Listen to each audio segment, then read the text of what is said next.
Hello everyone, good afternoon সবাইকে। তো চলে এসেছি একটা রান্নার ব্লগ নিয়ে। তো আজকে এনেছিল আর মাছটাকে আর লোটে মাছ। আর মাছটাকে আমি সব মশলা দিয়ে, পেঁয়াজ আদাটা একটু বেশি লাগে, তো এটাতে সব মশলা দিয়ে মেখে আমি একবারে বসিয়ে দিয়েছি। নাড়বো না একটুকু, এটাকে ঢাকা দিয়ে দিয়ে আমি এরকম করে বানাবো। তো এই সাইডে আমি তেল গরম বসিয়ে দিয়েছি, আর এদিকে মুড়ো ভাজাটা বসিয়ে দেবো। তো এই সাইডে আমার মূলো ভাজা হতে থাকবে, এই সাইডে আমি আর মাছটাও তৈরি করে নেব। তো এই সাইডে আমি মূলো ভাজা বসিয়ে দিয়েছি।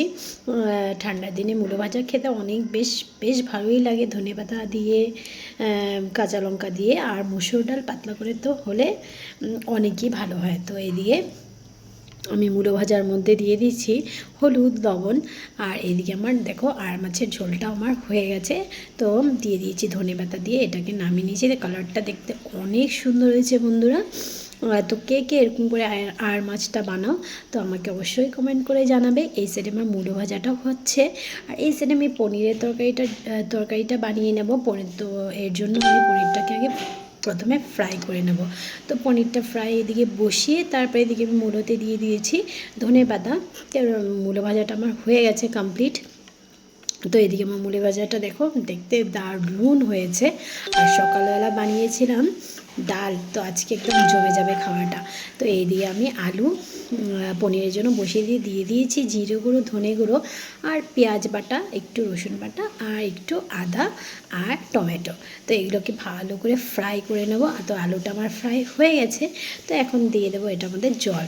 আর এটার মধ্যে বন্ধুরা 1 প্যাকেট ম্যাগি মশলা দেবে, অনেক ভালো লাগবে ম্যাগি মশলা দিয়ে খেতে। তোমরা এরকম করে একবার বানিয়ে খাবে, আর কমেন্ট করে আমাকে অবশ্যই বানিয়ে খেয়ে আমাকে জানাবে যে কীরকম হয়েছে। ম্যাগি মশলা 1 প্যাকেট দিলে অনেক ভালো লাগে খেতে তরকারিটা। এদিকে আমি লোটে মাছ নিয়ে নিয়েছি, লোটে মাছটা আমি শুকনো করে বানাবো, এর জন্য পেঁয়াজ কুচি এটা আমাদের দিয়ে দিয়েছি। আর দিয়ে দেবো এটা আমাদের একটু নুন দিয়ে দেবো। তো পেঁয়াজ কুচি আর নুন, আর এটার মধ্যে একটু হলদি গুঁড়ো, আর একটু লঙ্কা গুঁড়ো, আর কাঁচা তেল দিয়ে এটাকে মেখে রেখে দেবো। আর এটার জন্য আমি মশলা বানিয়েছি পেঁয়াজ বাটা, কাঁচামরিচ দিয়েছি বাটাতে, রসুন বাটা আর আদা।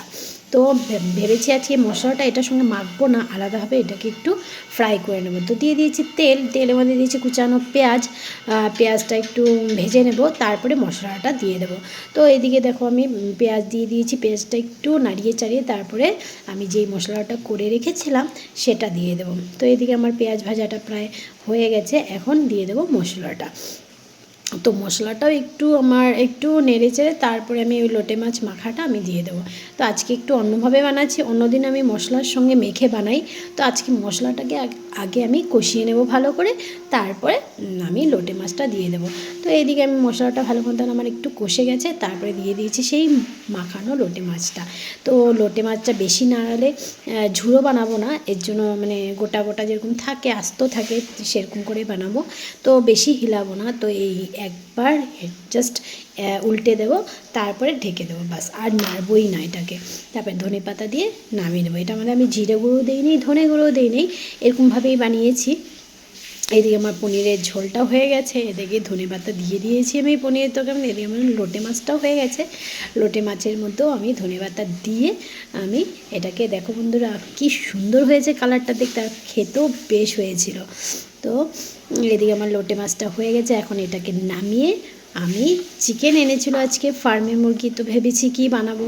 তো বাচ্চারা ফার্মের মুরগির পকোড়া খেতে ভালোবাসে, তো পকোড়াও না ফ্রাই করব, কিছুটা ফ্রাই করবো আর কিছুটা চিকেন চিলি বানাবো। তো দিয়ে দিয়েছি 2টো ডিম এটার মধ্যে, আর পেস্ট করা ছিল, আর 2 প্যাকেট ম্যাগি মশলা দিয়েছিলাম এটার মধ্যে, আর দিয়েছিলাম পেস্ট করেছিলাম 3-4টে কাঁচা লঙ্কা, আর ধনেপাতা, রসুন, আদা পেস্ট সেটা দিয়ে দিয়েছি, আর একটু সয়া সস দিয়ে দিয়েছি, একটু নুন দিয়ে দিয়েছি।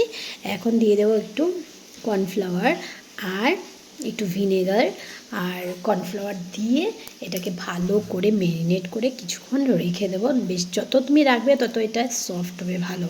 তো এদিকে আমি কর্নফ্লাওয়ারটা দিয়ে দিয়েছি।